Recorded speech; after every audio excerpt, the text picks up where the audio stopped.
नमस्कार बच्चों, मैं सौरभ मिश्रा हिंदी कक्षा में आप सभी का स्वागत करता हूं। पिछली कक्षा में हमने नादान दोस्त इस पाठ का पहला भाग पढ़ा था, उसके वाक्यार्थ और शब्दार्थ जाने थे। आज हम इस वीडियो लेक्चर में उसका दूसरा भाग देखेंगे।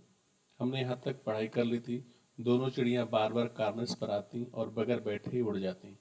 केशव ने सोचा हम दोनों के डर से नहीं बैठती। स्टूल उठाकर कमरे में रखाया, चौकी जहाँ की थी वहाँ रख दी। ठीक है, तो इसके आगे वाला भाग देखते हैं। श्यामा ने आंखों में आंसू भरकर कहा, तुमने मुझे नहीं दिखाया, मैं अम्मा जी से कह दूंगी। तो चूंकि केशव ने श्यामा को दिखाया नहीं था कि ऊपर अंडे कैसे हैं, तो वो एकदम रोने की मुद्रा में आकर के बोली कि मैं मम्मी से बता दूंगी कि तुमने क्या क्या किया है। केशव, अम्मा जी से कहोगी तो बहुत मारूंगा, कहे देता हूँ। तो केशव कहता है कि अगर तुम अम्मा को बताई तो बहुत पीटूंगे, तुम जान लेना। श्यामा, तो तुमने मुझे दिखाया क्यों नहीं?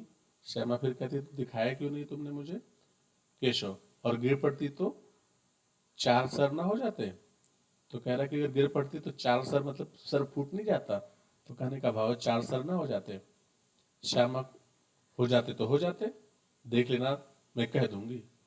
तो कहता हो जाते तो हो जाते, उसमें क्या है, लेकिन मैं कह दूंगी जरूर। इतने में कोठरी का दरवाजा खुला। माँ ने धूप से आंखों को बचाते हुए कहा, तुम दोनों बाहर कब निकल आए? मैंने कहा था ना था मैंने ना कहा था कि दोपहर को ना निकलना। किसने किवाड़ खोला?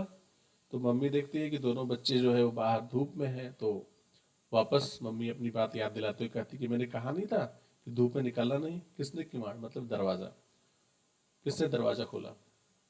किवाड़ केशव ने खोला था, लेकिन श्यामा ने माँ से यह बात नहीं कही। उसे डर लगा कि भैया पिट जाएंगे। केशव दिल में कांप रहा था कि कहीं श्यामा कह ना दे। अंडे ना दिखाए थे, इससे अब उसको श्यामा पर विश्वास ना था। श्यामा सिर्फ मोहब्बत के मारे चुप थी। यह इस कसूर में हिस्सेदार होने की वजह से इसका फैसला नहीं किया जा सकता। शायद दोनों ही बातें थी। तो यहाँ पर आप देखें, एक बात है कि जब माँ ने पूछा कि किवाड़ किसने खोली, तो यहाँ पे बात तो साफ थी कि केशव ने ही खोला था। और केशव को इस बात का डर लग गया था कि शायद श्यामा बोल देगी कि मम्मी केशव भैया ने खोला था। लेकिन उसने नहीं बताया, क्योंकि अगर बता दूंगी तो भैया पिट जाएंगे, नहीं माँ भैया को मारेगी। लेकिन केशव तो डर रहा था कि श्यामा तो कह देगी, क्योंकि अंडे उसने नहीं दिखाए थे। अब यहाँ पर लेखक जो है इस बात का अंदाजा नहीं लगा पाता है कि उसने क्यों नहीं बताया होगा अम्मा जी को। क्या उसके मन में वो अपने भाई के लिए जो अथाह प्यार है वो है, या फिर उसे इस बात का डर था कि अगर वो बता देगी तो वो भी चूंकि इस काम में हिस्सेदार थी, अंडे देखने और उसको छाया देने में, तो उसको भी पिटाई पड़ जाएगी। तो शायद दोनों ही बातें थी, इसलिए श्यामा ने माँ को नहीं बताया। माँ ने दोनों को डांट डपट कर फिर कमरे में बंद कर दिया और आप धीरे धीरे उन्हें पंखा चलने लगी। अभी सिर्फ 2 बजे थे, बाहर तेज लू चल रही थी। अब दोनों बच्चों को नींद आ गई थी। तो दोपहर के 2 बजे थे। माँ ने उनको डांट डपट कर मतलब थोड़ा सा डरा धमका करके कमरे में वापस ले आई। उनको वापस सुला दिया और पंखा चलने लगे। कुछ आप धीरे से पंखा चलने लगी, मतलब आप मतलब खुद स्वयं, सेल्फ। 4 बजे एकाएक श्यामा की नींद खुली। किवाड़ खुले हुए थे। वह दौड़ी हुई कार्निस के पास आई और ऊपर की तरफ ताकने लगी। तो जैसे 4 बजे उसकी अचानक नींद खुली, तो उसको लगा रही, ये तो लगा है कि मतलब उसके दिमाग में तो ही चल रहा था कि चिड़ियाँ कैसे होंगी, वहां पे आए होंगी कि नहीं आए होंगी। वो तुरंत वापस कार्निस के पास पहुंच आई और ऊपर ताकने लगी, मतलब देखने लगी। टोकरी का पता ना था। संयोग से उसकी नजर नीचे गई और वो उल्टे पांव दौड़ती हुई कमरे में जाकर जोर से बोली, भैया अंडे नीचे पड़े हैं, बच्चे उड़ गए। तो वो धीरे से जब देखती है कि टोकरी तो वहां पे थी जो उन्होंने छाया की थी, और देखती क्या है कि जो अंडे थे वो नीचे गिरे हुए थे। केशव और बच्चे उड़ गए। अब चूंकि श्यामा को इस बात का तो पता नहीं था कि अभी अंडे से बच्चे निकले नहीं थे, वो नीचे गिर गए थे तो टूट गए थे। लेकिन अब श्यामा इस बात का अंदाजा लगा रही कि अंडे नीचे गिरे, टूट गए और बच्चे शायद उड़ गए होंगे। केशव घबरा कर उठा और दौड़ा हुआ बाहर आया तो क्या देखता है कि तीनों अंडे नीचे टूटे पड़े हैं और उनमें से चूने की सी चीज बाहर निकल आई है। पानी की प्याली भी एक तरफ टूटी पड़ी है। तो उन्होंने देखा क्या कि अंडा, जैसा कि आप लोग जानते होंगे अंडे के अंदर जो लिक्विड होता है, तो वैसा ही कुछ पदार्थ जो बाहर निकला हुआ था, और प्याली जो जिसे पानी रखा था वो भी टूट चुकी थी। उसके चेहरे का रंग उड़ गया, सहमी हुई आंखों से जमीन की तरफ देखने लगा। श्यामा ने पूछा, बच्चे कहाँ उड़ गए भैया? अब चूंकि श्यामा भोली है, अभी उसको ज्यादा कुछ पता नहीं है, तो वो यही सोच रही कि बच्चे तो यहाँ पे गिरे और उड़ गए। तो कहीं कहाँ उड़ गए भैया? केशव ने करुण स्वर में कहा, अंडे तो फूट गए श्यामा। और बच्चे कहाँ गए? केशव चूंकि दुखी भी है, और श्यामा के सिली क्वेश्चन से गुस्सा भी आ रहा है कि वो बार बार पूछ रही बच्चे कहाँ गए, बच्चे कहाँ गए। उसको इतना पता नहीं कि जब अंडा टूट गया तो बच्चे निकले ही नहीं उसमें से, तो जाएंगे कहाँ पे। तो केशव गुस्से में बोलता, तेरे सर में, देखते नहीं अंडों में से उजला उजला पानी निकल आया है, वही 2-4 दिनों में बच्चे बन जाते। तो उसको गुस्सा आ गया, उसने डांटते हुए बोला, तेरे सर में गए अंडे, देखते नहीं उजला उजला पानी निकल आया, मतलब कि ये टूट गया है। इसी पानी में से 2-4 दिनों बाद बच्चे बन जाते थे।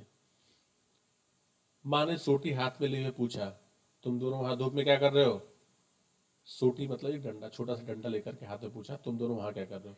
श्यामा ने कहा, अम्मा जी, चिड़िया के अंडे टूटे पड़े हैं। अब चूंकि भोली श्यामा जो है वो ज्यादा देर तक अपने आप को रोक नहीं पाई, और उसने माँ से बता दिया कि अंडे टूटे हुए हैं।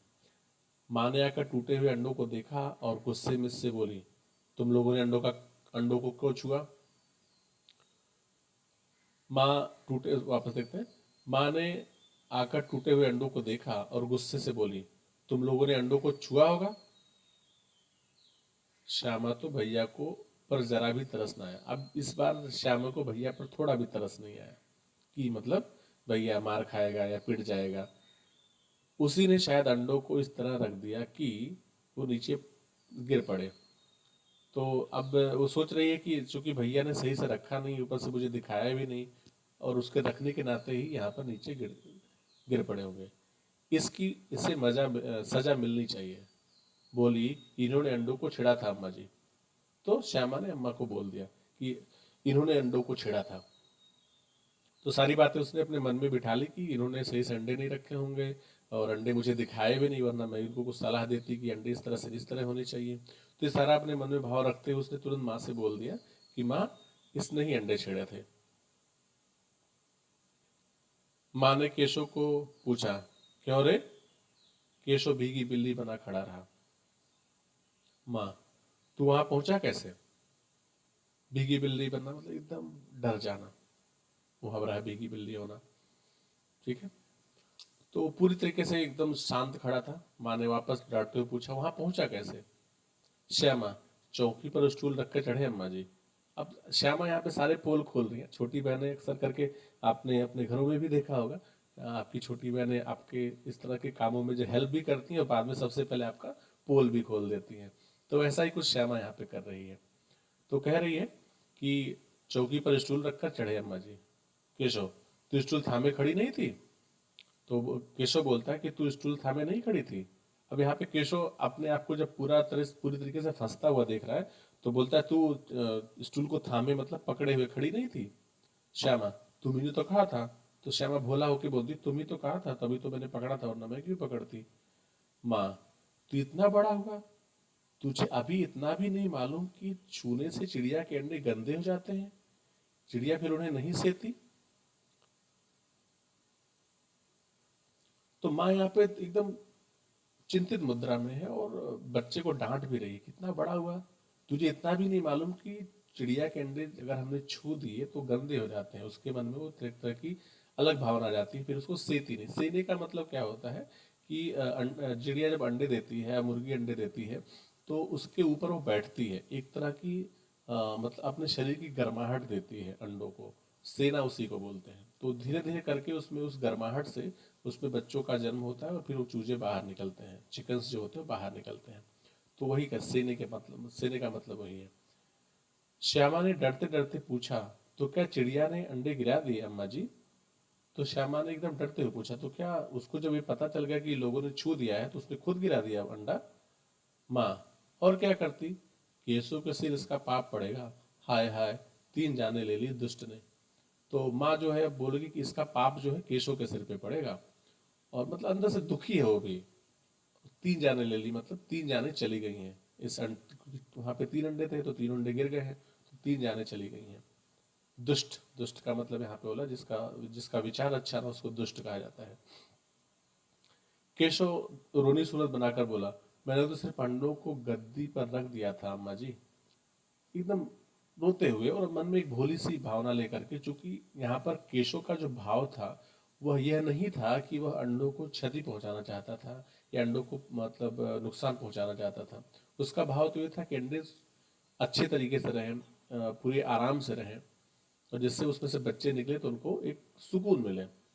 लेकिन चूंकि केशव को इस बारे में पता नहीं था, इस पूरी स्थिति को नहीं जानता था कि अंडों को छूना नहीं चाहिए, अगर हमने छू दिया तो फिर वो चिड़िया के लिए बेकार हो जाते हैं।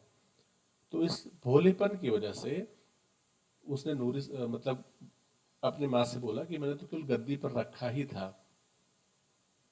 माँ को हंसी आ गई, मगर केशव को कई दिनों तक अपनी गलती पर अफसोस होता रहा। अंडों की हिफाजत करने के जोग में उसने उनका सत्यानाश कर डाला। इसे याद कर वह कभी कभी रो पड़ता था। दोनों चिड़िया वहां फिर न दिखाई दी। प्रेमचंद। तो यहाँ पर माँ ने जब देखा कि मैंने उसको गद्दी पर दिया तो माँ को एक तो उसके भोलेपन पे हंसी आ गई कि कितना भोला है मेरा बेटा। और फिर मामला शांत हो गया, केशव की पिटाई नहीं हुई। लेकिन केशव को इस बात का बहुत रिग्रेट था, इस बात का उसको बार बार अफसोस होता था कि अंडों की हिफाजत के जोग में, मतलब अब अंडों की हिफाजत करने के भाव में उसने उसका सत्यानाश कर दिया, मतलब उसे बर्बाद कर डाला। तो कभी कभी उसे याद करके वो रो भी पड़ता था। और दूसरी सबसे बड़ी बात हुई कि वो चिड़िया जो दोनों थी, मतलब चिड़ा और चिड़िया, वापस वो कभी उस कार्निस पे दिखाई नहीं दिए, यानी उनको लगा कि ये सेफ प्लेस नहीं है।